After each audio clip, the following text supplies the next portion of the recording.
investigados. Sí, absolutamente. Mire, y a propósito de verdad y de todos estos temas que son transversales a la historia colombiana, hemos tenido muchos procesos de paz, intentos de reconciliación y ahí vamos en el camino. Pues lo cierto es que cuando se firmó el acuerdo de paz se creó esta Comisión de la Verdad, Ana Cristina, que ha tenido pues unos testimonios muy duros que nos han llegado a los colombianos a través de este informe de la Comisión de la Verdad, donde se cuenta toda suerte de atrocidades que han sufrido los colombianos por parte de diferentes grupos criminales. Pero esa Comisión de la Verdad ha tenido investigadores muy valiosos y uno de ellos que tuvo que estar exiliado, Sebastián, es Andrés Celis. Yo me acuerdo mucho de esta noticia de 2022, en donde en medio de unas entrevistas que ellos estaban haciendo a alias Otoniel, pues comenzaron a hacerse estas denuncias de que había sido amenazado e incluso entraron a su casa y por eso pues básicamente le tuvo que salir del país. Hágame el favor, un investigador de la Comisión de la Verdad.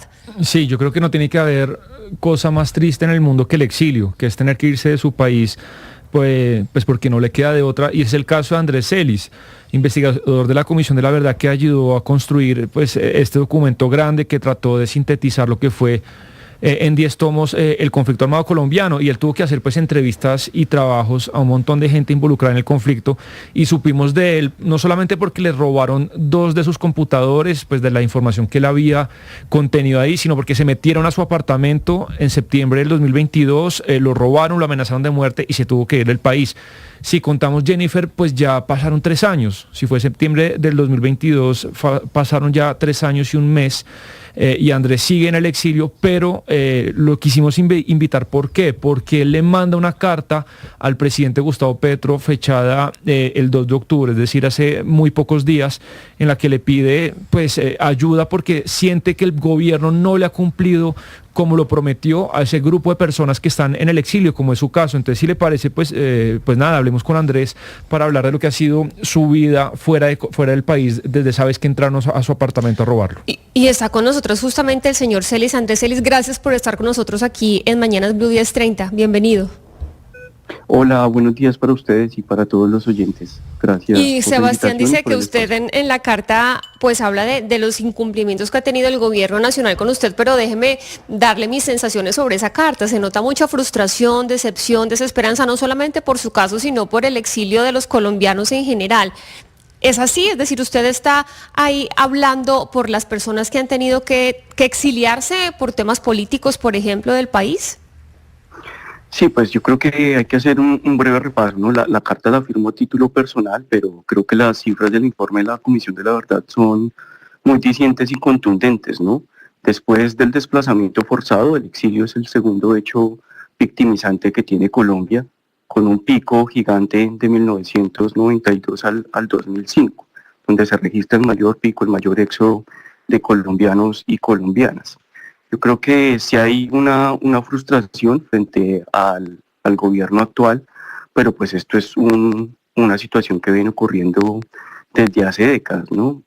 Lo que la comisión investiga y coloca en el informe, justo en este capítulo de exilio, es que de 1982 hasta el año 2020, salieron más de 1 millón de colombianos buscando protección internacional. Ahora, tristemente, y lo debo decir, el informe se queda hasta el año 2020, pero después del estallido social y ahora con el pico de violencia, sobre todo en el sur del país, y la guerra entre las disidencias de las FARC, las otras insurgencias y los grupos paramilitares, pues hay más cifras, hay más colombianos y colombianas que han tenido que salir. Y uno de esos muchos colombianos es usted, señor Celis. Cuéntenos usted cómo le ha ido, cómo ha sido su vida fuera de Colombia, usted que ha sido o fue un investigador de la Comisión de la Verdad, que trabajaba junto a uno de los comisionados, pues haciendo estas miles de entrevistas para tratar de construir lo que ha pasado en el conflicto colombiano. ¿Cómo ha transcurrido su vida en estos 2 años después de que bandidos entraron a su casa y le robaron elementos de trabajo? En lo que yo digo en la carta, y también lo he dicho públicamente, es que yo he sido parte de ese pequeño grupo de colombianos y colombianas que han tenido el privilegio de poder estudiar afuera, ¿no? Eso sin desconocer, obviamente, que también lo cuento en un blog personal que tengo, pues que hay muchos impactos, ¿no? Que uno ya con el tiempo, yo llevo 3 años, pero pareciera que hubiese sido ayer. En el en vivo que hice leyendo la carta, creo que incluso las personas que me acompañaron, pues aún hay impactos muy recientes, se me quebró la voz, no pensé que eso fuera a ocurrir, pero más allá de eso, yo creo que a través de lo que a mí me ha ocurrido, sí podemos señalar lo que ocurre a los colombianos y colombianas del común, que quizás sus casos no fueron conocidos ni mediáticos, pero que sí están en unas situaciones pues muy tristes y en unas condiciones de verdad inhumanas. Vean, yo he conocido campesinos del Guaviare, del Meta, del Putumayo, también he conocido madres comunitarias de la costa caribe colombiana que están exiliadas y exiliados con sus hijos, en su mayoría menores de edad, y que tienen que sufrir, pues más allá del propio impacto del cambio cultural, pues no tener ayudas económicas, no tener ayudas para estudio, someterse a las políticas migratorias que en los países muchas veces no son amigables, muy pocos son los países que reciben o que acogen con políticas y programas de protección. También he conocido colegas de ustedes y míos, mi segunda profesión también es el periodismo, que están exiliados, por fortuna algunos han accedido a algunos planes de protección o que salen desde Colombia y una vez ya con todo el plan. Pero pues no es la generalidad de los colombianos. Como lo digo en la carta, el presidente Petro en sus 2 exilios también fue un privilegiado. En su primer exilio en Bélgica él trabajó dentro de la embajada, después en Estados Unidos en el año 2000-2002 estuvo haciendo una gira que se la auspició la embajada norteamericana, pero como él y yo, es muy pocos los colombianos que accedemos a este tipo de ayudas, ¿no? Entonces yo creo que sí hay que posicionar que la gran mayoría de estas personas no se encuentran en una buena situación y ha sido pues lamentable la ayuda que han recibido Andrés, por parte de todas las administraciones. Andrés, me gustaría que nos dé detalles de qué ha hecho la justicia por su caso. Es decir, primero, pues no quisiera que usted revele detalles que nuevamente refuercen el tema de sus amenazas, pero ¿cuál sería el motor de las amenazas? ¿Por qué cree que usted lo amenazaron? Y 2, esto llega a la fiscalía y hasta el momento, ¿qué ha hecho la fiscalía con sus amenazas y con su caso? Listo, gracias Sebastián por la pregunta. No, debo ser enfático y es que en marzo de este año la fiscalía archiva mi caso. Y las razones del archivo del caso es que dicen que después de una diligente investigación no encontraron a la persona que ingresó al apartamento y tampoco pudieron hacerle seguimiento al carro que se llevó las 2 grabadoras y los demás objetos que se hurtaron de la casa. Debo decir también que hay que recordar que yo estaba dentro del apartamento cuando ocurrió el caso y pues finalmente y no, Pedro, pero Andrés, y de ese hecho que entra alguien, le quita el material y entra a su apartamento, no quedó consignado nada, por ejemplo, en las cámaras de seguridad del edificio, el apartamento, o muchas veces hay cámaras de seguridad de sitios aledaños que logran registrar los hechos. ¿Quedó eso o está? No, es que todo está registrado. La misma fiscalía es la que recopila las pruebas.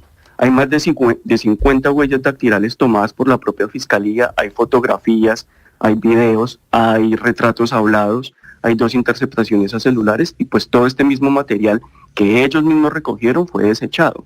Entonces, esto lo digo por conocimiento propio porque antes de tener que exiliarme, yo estuve en el búnker de la fiscalía viendo las mismas pruebas que ellos recolectaron. La entonces vicefiscal Marta Mancera fue una persona que durante los primeros 3-4 meses fue diligente, hay que decirlo, con mi caso, pero después de esto, oh sorpresa, que se conoce pues que la persona que estábamos investigando era Otoniel, que las entrevistas nos las había dado Otoniel y desde entonces pasa mi caso de la Fiscalía de Derechos Humanos a otras fiscalías hasta que finalmente este año se termina archivando. Entonces hay negligencia por parte de la Fiscalía y aquí hay que decirlo que también es una generalidad con todas las personas que están en el exilio, que lo recoge el informe de la Comisión de la Verdad, es que más del 90% de estos casos de personas que se tienen que exiliar terminan en la impunidad. Entonces se presenta otro hecho victimizante y es que hay una revictimización propia de la justicia y es que nuestros casos quedan en el limbo, como en el mío, que se ordena el archivo. Sí, hay un señor Celis, hay un punto que me parece muy interesante de su carta y es sobre la unidad para las víctimas. Recordemos que la unidad para las víctimas estuvo hasta el mes de junio, estuvo a cargo de Gloria Cuartas. Ahora la persona que está en la dirección es Adis Rafael Romero Polanco. Le quiero preguntar por qué, pues que ampliemos un poco la idea, por qué usted dice que la unidad de víctimas pues está convertida en un fortín político. Bueno, pues yo creo que es más que claro las mismas investigaciones que ha revelado la prensa sobre el Clan Santander, ¿no? Yo me refiero ahí en la carta al último año de gobierno de la unidad de víctimas, ¿no? Lo que ha ocurrido con esta entidad, y es que se han acaparado los recursos como fortín político, pues finalmente nada ha ocurrido para beneficio pues de las propias víctimas, ¿no? Que hay que recordar que ya son más de 10 millones de víctimas y que hay un subregistro por parte de las víctimas que estamos o que están en el exterior.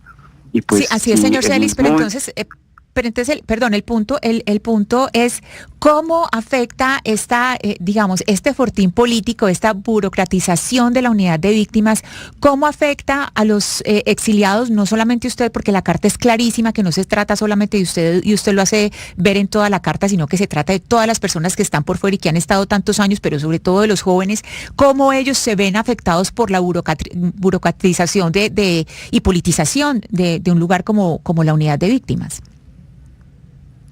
Pues si quiere nos vamos un poco más atrás, y la ley 1448, la ley de víctimas, reconoce el desplazamiento forzado, el homicidio, como hechos victimizantes, pero no se reconocía el exilio.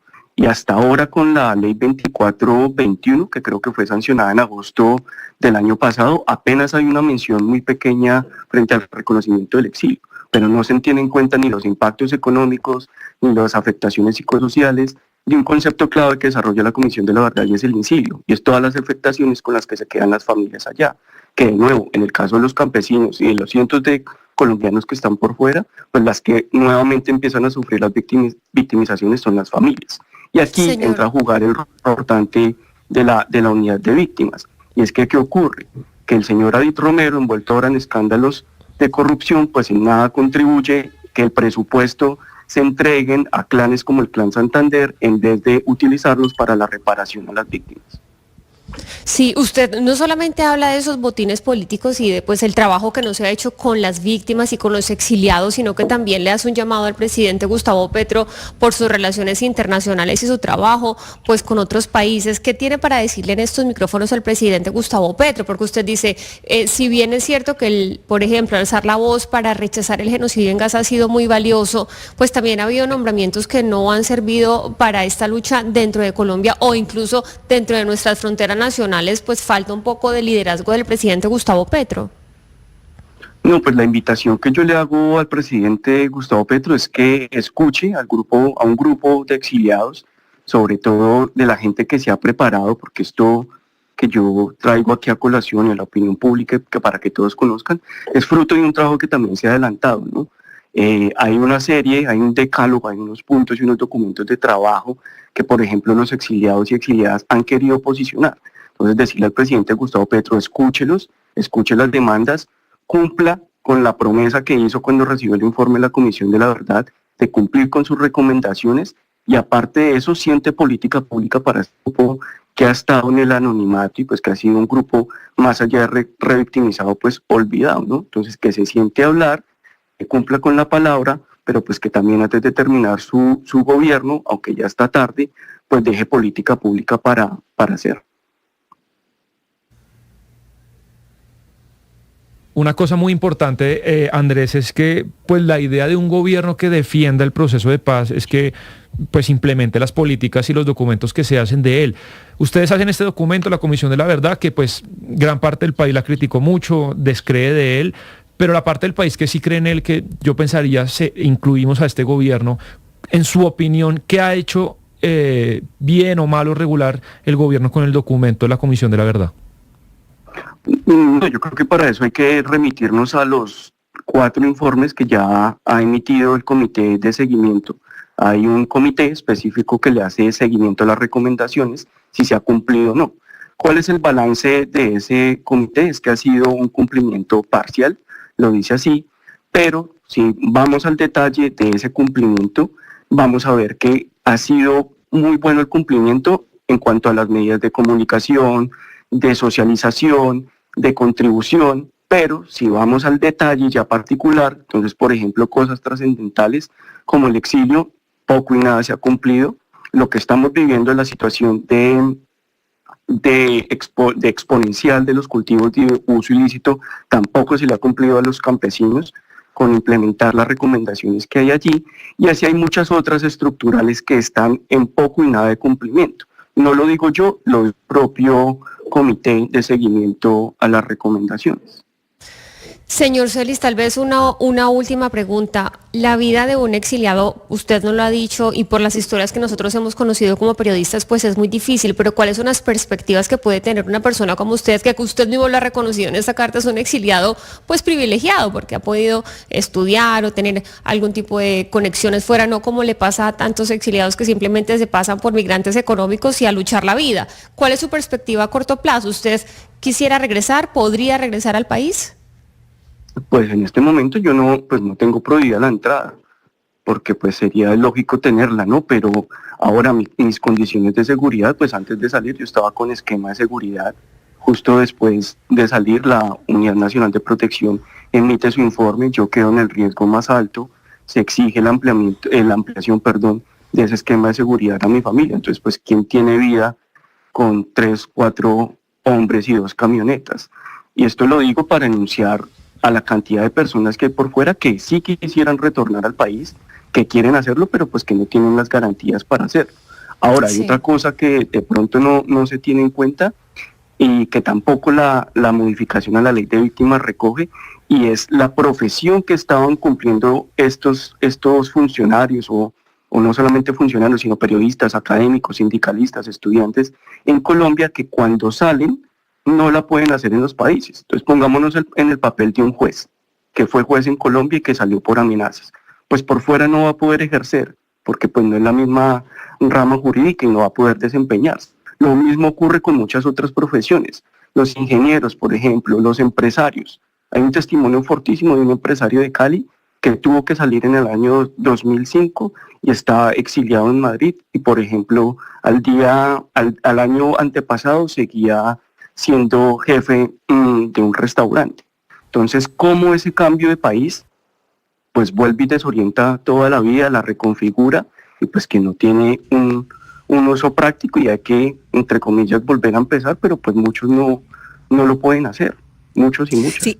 Señor Celis, antes de empezar a conversar con usted, estábamos hablando sobre unas declaraciones de la defensora del pueblo, Iris Marín, y ella pues decía este escenario tan difícil de tener como gestores de paz a paramilitares, que si bien es cierto, hay una verdad que tiene que ser ampliada y que tiene que ser conocida, pues son personas paramilitares que vuelven a salir, es decir, podrían salir y están de gestores de paz y podrían amenazar a personas como usted, que trabajaron toda la vida o muchos años han trabajado en la investigación de los casos que los comprometen. ¿A usted cómo le parece ese modelo? ¿Cuál es su opinión frente a ese modelo de tener esos gestores de paz que llegan después de haber estado extraditados para decir y ampliar sus verdades? No, pues yo ahí aprovecho para hacer la cuña. Antes de estar en la Comisión de la Verdad, yo trabajé en el portal verdadabierta.com, justo haciendo investigación sobre paramilitarismo. Y a los 10 años de cumplirse la ley de víctimas y la ley de justicia y paz, nosotros presentamos un balance sobre las verdades que había entregado Justicia y Paz. Y gran parte de la verdad que se entregó, como por ejemplo, una de las grandes verdades fue que Justicia y Paz destapó la fosa común gigante que es Colombia, pero también sobre las deudas. ¿Y cuáles fueron las deudas que quedaron? Que ustedes mismos las pueden revisar, y es las compulsas de copias. Esas compulsas de copias a Fiscalía quedaron en nada. Es decir, que esas investigaciones que desde ese momento, desde el año 2004, se abrieron, al día de hoy muchas de ellas no han tenido trámite en la justicia. Es decir, que sí hay una verdad que queda por revelar. ¿Qué es lo que tiene de paradójico y complicado la nueva resolución del gobierno de darles voz a ellos?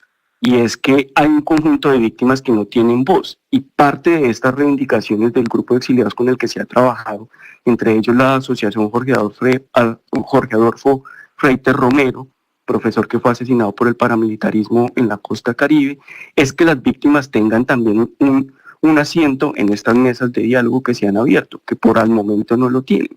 Entonces creo que hay una verdad que al país sí le falta por escuchar, pese a que en Justicia y Paz se escuchó muchísima verdad. Entonces creo que hay un juego de doble rasero del gobierno que ojalá no esté utilizando esto para hacer campaña política.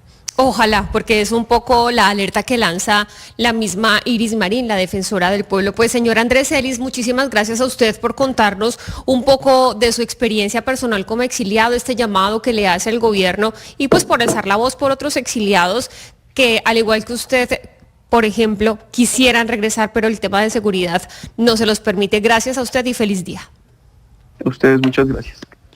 Ana Cristina, qué complicado este tema, ¿no? Porque pues obviamente tenemos a un investigador que ha escuchado miles de entrevistas para tratar de construir lo que pasó durante el conflicto colombiano, es amenazado y tiene que salir, pero él dice, mire, yo salí con privilegios, al igual que el presidente Gustavo Petro, pero siento que nos está abandonando a los exiliados y muchos de ellos que tienen que hacerse pasar por migrantes económicos, que tienen que ir a sufrir las duras y las maduras, como se dice coloquialmente en el país, para poder sobrevivir. ¿Y qué está pasando con esos exiliados? Es una de las situaciones que más se está presentando en Colombia y sentimos que no tenemos las garantías que deberíamos tener. Sí, ahí hay dos puntos interesantes, Jennifer, a destacar. Pues primero, los que quieran leer el blog de Andrés Celis, él hace un blog donde lleva una especie de diario del exilio, donde es muy interesante mirar todas las reflexiones, porque él ha pasado por momentos supremamente difíciles. En segundo lugar, esto lleva a otra reflexión y es sobre las personas que falsifican o que falsamente piden asilo político o se llaman exiliados para irse para otro país. Fíjense el mal que le están haciendo a las personas que verdaderamente necesitan exilio y que verdaderamente necesitan apoyo de otros gobiernos y necesitan estar por fuera del país, el daño tan grande que hacen, que es el caso de lo que pasó, por ejemplo, en el Reino Unido, que en el Reino Unido pues nos volvieron a poner visa precisamente por la exageración de las peticiones de asilo político. Y el tercer lugar para poner de relieve es la calidad de los exiliados, como si hubiera exiliados de primera y de segunda. Entonces uno se pregunta por qué el señor Juan Florian, hoy ministro de la Igualdad, estaba en París leyendo a Marx con el presidente Petro, como el mismo presidente Petro lo ha dicho, y por qué otros exiliados tienen que luchársela todos los días. Y se lo digo porque tengo colegas que toda la vida trabajaron en periodismo y que están manejando Uber, están haciendo cosas indecibles en el exterior con sus familias porque tuvieron que ser exiliadas y este gobierno no está haciendo nada por ellos. Y ese es otro de los puntos, Ana Cristina, pues que obviamente había mucha esperanza y confianza por parte de muchos sectores en el país con un gobierno de izquierda y personas que trabajan en este sector obviamente se sienten un poco decepcionadas y por eso yo sentía como este toque de frustración y de decepción y desesperanza cuando un gobierno de izquierda se supone que llegó a hacer unos cambios importantes y que no lo está haciendo. Y una de las muestras es un investigador que nada más y nada menos trabajó en la Comisión de la Verdad, Sebastián. Y tal vez otro punto para cerrar, usted me imagino que lo notó un poco la ineficiencia también de la fiscalía, es decir, cómo archivan un caso cuando alguien se le mete a uno a la casa, le saca sus grabaciones, sus elementos de trabajo, incluso él estaba en la casa, lo menciona en el apartamento y pues no encuentran a la persona que entró y se archiva el caso así nomás. No, yo quedé atónito con la descripción del tema de la fiscalía, que seguramente encontrar a la persona será casi imposible, difícil, pero si hay todo ese material que nos relataba el señor Celis, cómo se hiciera una investigación. O sea, no creo que él tenga ningún incentivo ni va a mentir sobre esto al aire, pero que hay huellas dactilares, que hay videos, que hay documentación, que hay fotos de algo que no pasó hace 30 años, que pasó hace 3 años exactamente. Pues según primero la fiscalía le baja la jerarquía a la investigación y la lleva a otro departamento y después al final algún fiscal o no sabemos si es mujer, pues decide no, acá no hay nada y archivo. Sí, simplemente archivado el caso. Bueno, es la situación del señor Andrés Celis y seguramente de muchos exiliados colombianos. Hacemos una pausa, ya regresamos con más.